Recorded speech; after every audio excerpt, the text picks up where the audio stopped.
Bien-aimés frères et sœurs, vous connaîtrez la vérité et la vérité vous affranchira. Ça, c'est pas moi qui le dis, c'est la Bible qui le dit. Mais moi, je vous dis mieux. Vous connaîtrez la vérité historique, notamment celle de vos ancêtres kémites, et vous aurez une vision globale de ce que c'est que la vraie souveraineté politique. J'ajoute, vous reviendrez à la spiritualité africaine ancestrale et vous comprendrez les enjeux de l'indépendance économique. Et pour terminer, vous accepterez votre identité culturelle kémite et vous obtiendrez deux choses. La première, c'est la paix. La seconde, c'est le développement, à une condition. L'unité de toute l'Afrique noire, l'unité de tous les Noirs du monde entier.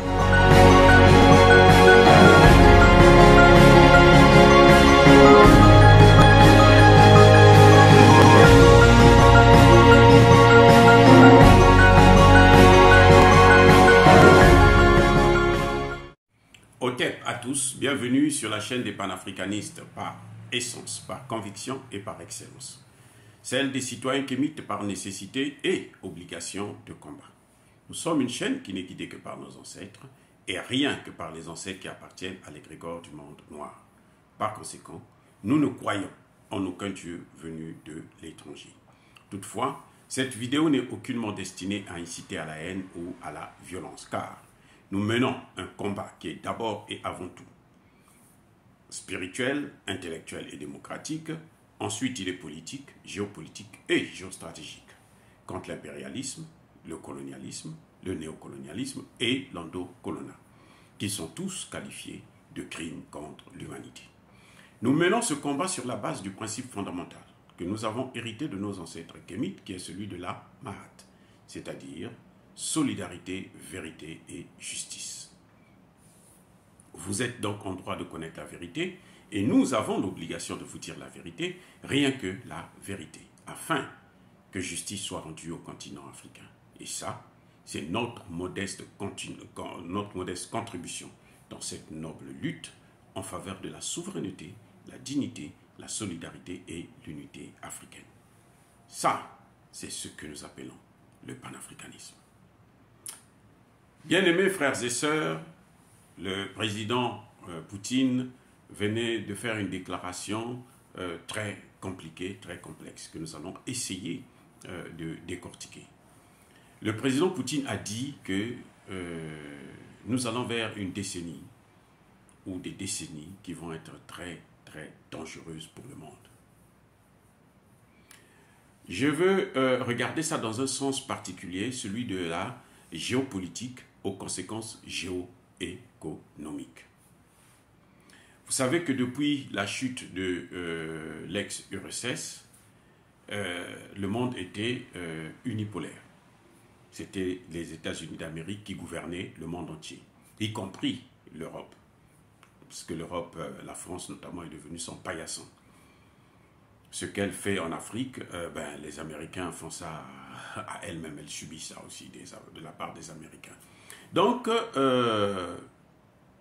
on a vu que ce monde était gouverné par un seul pays qui avait le droit de juger les autres, de punir, de frapper, de sanctionner, faire tout ce qu'elle voulait de l'humanité. Et ce monde allait vers le chaos, visiblement. Mes excuses. Cela a multiplié les crises, les guerres, les interventions, ici et là. Mais depuis cette affaire de l'Ukraine, l'intervention spéciale de la Russie en Ukraine, les choses sont en train de changer.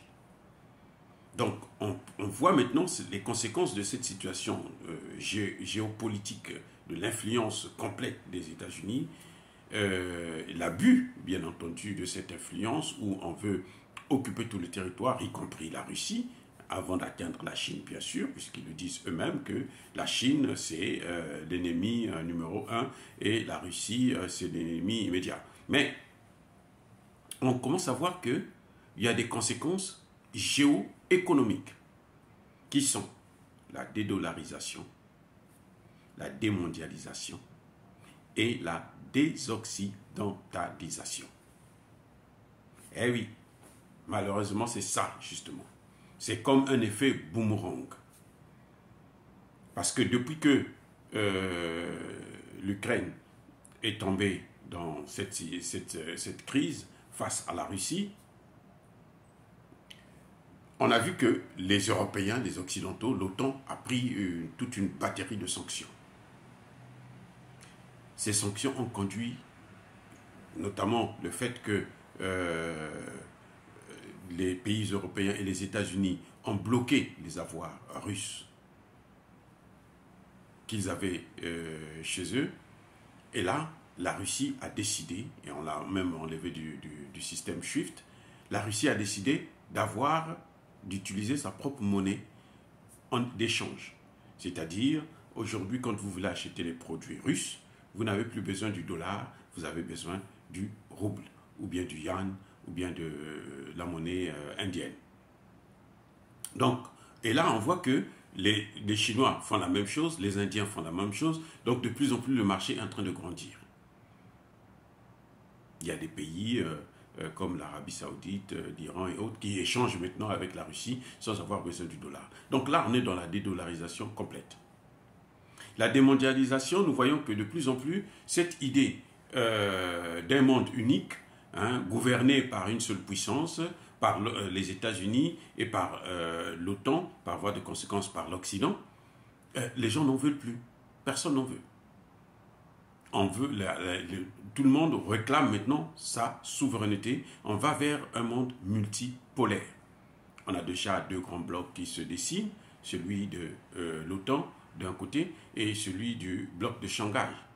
Donc, on voit très bien que la mondialisation de Davos est en train d'échouer avec cette crise en Ukraine. On va maintenant vers la démondialisation. Mais il n'y a pas que ça. Il y a aussi la désoccidentalisation. Le fait que beaucoup de pays ne veulent plus avoir affaire à l'Occident. Et ça, on le constate même lorsque il y a des votes de résolution pour condamner la Russie. On voit bien que les pays se disent non, nous on ne veut pas faire ça. Parce que on se dit, mais attendez, vous c'est ce que vous êtes en train de faire partout. C'est ce que vous êtes en train de faire partout. Vous allez, vous faites des guerres, vous gouvernez, vous frappez, vous punissez, vous avez tous les droits. Et quand c'est vous, personne ne dit un mot. Personne ne peut dire un mot. Personne ne peut condamner. La Cour pénale internationale a tenté avec Mme Bensouda, après avoir perdu Gbagbo et Blé Goudé, elle s'est tournée vers les États-Unis pour essayer de voir si elle ne peut pas enquêter pour essayer de relancer l'affaire. On lui a dit, mais madame, vous n'avez plus le droit de venir même aux États-Unis. On vous enlève le visa. Eh oui. Donc madame est sortie de là, la tête entre les cuisses. Donc aujourd'hui, cette domination occidentale, où ils vont faire des guerres partout, les pays n'en veulent plus. Regardez en Afrique, par exemple, il y a eu le Centrafrique, il y a le Mali, qui font partir les bases militaires françaises. Et bientôt, ça va être les bases militaires américaines. Puisque l'Amérique est en train de vouloir remplacer la France pour faire exactement la même chose, mais c'est sûr que ça ne va pas aller durer longtemps, parce qu'après avoir terminé avec la France, il faudrait s'attaquer visiblement aux États-Unis aussi. Donc il y a ces trois éléments qui sont en jeu. Mais de l'autre côté, ils ne dorment pas, ils n'ont pas besoin de perdre cet avantage qu'ils avaient c'est pourtant par leur propre idiotie, parce qu'ils ne veulent pas voir que le monde est en train d'évoluer et que la politique doit évoluer avec le monde. Mais bon, pour eux, ils se disent que comme nous avons déjà eu un avantage, nous devons continuer à avoir cet avantage-là. Mais on sait aussi que cet avantage, parfois, n'était pas un vrai avantage, puisqu'on a nié à la Russie le fait que c'est elle qui a gagné la Seconde Guerre mondiale, au sacrifice, au prix fort, sacrifice de 26 millions de Russes. Et aujourd'hui, on dit que non, ce n'est pas eux, ce sont les Américains, alors que tout le monde sait que ce sont les Russes. Cette négation des choses, les gens en ont marre. Mais donc, de l'autre côté, ils se disent, comme il faut maintenir cette puissance, eh ben, ils seront obligés de faire de grandes guerres. On voit comment ils sont en train d'entourer l'Afrique parce qu'ils veulent occuper l'Afrique pour qu'ils puissent avoir un marché de matières premières aussi grand que celui de la Russie, sinon plus grand même que celui de la Russie. Afin de concurrencer, parce que jusque-là, l'Europe dépend des matières premières russes, y compris l'Amérique même, des matières premières russes, surtout même en ce qui concerne l'uranium. C'est la Russie qui leur vendait l'uranium.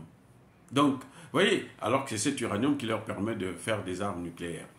Bref, quand Poutine parle de la dangerosité, c'est parce qu'il y aura une réaction. Ils s'attendent à une réaction, puisqu'ils sont même prêts à entraîner le monde vers une troisième guerre mondiale. Ça, eux, ils sont fichés éperdument si on va vers la troisième guerre mondiale. Et ils n'ont même pas peur que cette troisième guerre mondiale peut déboucher vers une guerre nucléaire. Bon, comme ils ont construit des bunkers antinucléaires et que peut-être qu'ils pourront avoir une race pure, la race aryenne pure, celle-là qui pourra être protégée, mais la situation, c'est clair que de plus en plus, nous allons passer des moments un peu difficiles et que nous devrons nous organiser, surtout en Afrique, pour prendre nos responsabilités, pour éviter de continuer à être les esclaves des autres. Continuer à suivre cette politique occidentale qui nous a amenés là où nous sommes, dans le chaos total. Nos économies sont par terre, nos armées sont moribondes, comment dirais-je, notre alimentation dépend des autres. Nous sommes pratiquement bons à rien, comme eux-mêmes ils le disent. Et ils disent que ceux qui sont bons à rien, on ne peut pas les garder comme ça, il faut les liquider. Dire cela, c'est inciter à la haine ou à la violence? Non. Yabakolerve. Comprenez? C'est inévitable. C'est ça que les Occidentaux n'ont pas encore compris. Et c'est cette vérité que je voudrais vous dire. C'est inévitable. La dédollarisation, la démondialisation et la désoccidentalisation. On ne peut qu'aller vers là. Vous devrez en être conscient. Maintenant, vous devrez travailler ensemble pour que nous puissions réussir, sortir de là, gagnant, vainqueur. Entre-temps, soyez bénis par le Dieu des Kémites et que tous ceux qui persécutent les Africains et notamment les panafricanistes et tous ceux qui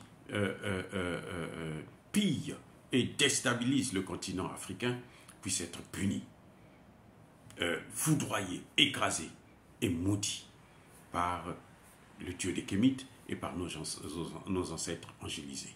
J'ai dit et j'assume. Eux, ils marchent par la foi et non par la vue. Mais moi, je vous conseille vivement de marcher par la connaissance scientifique et historique, notamment celle de nos ancêtres kémites, par les 5 sens et par l'intelligence. À vous, Apia.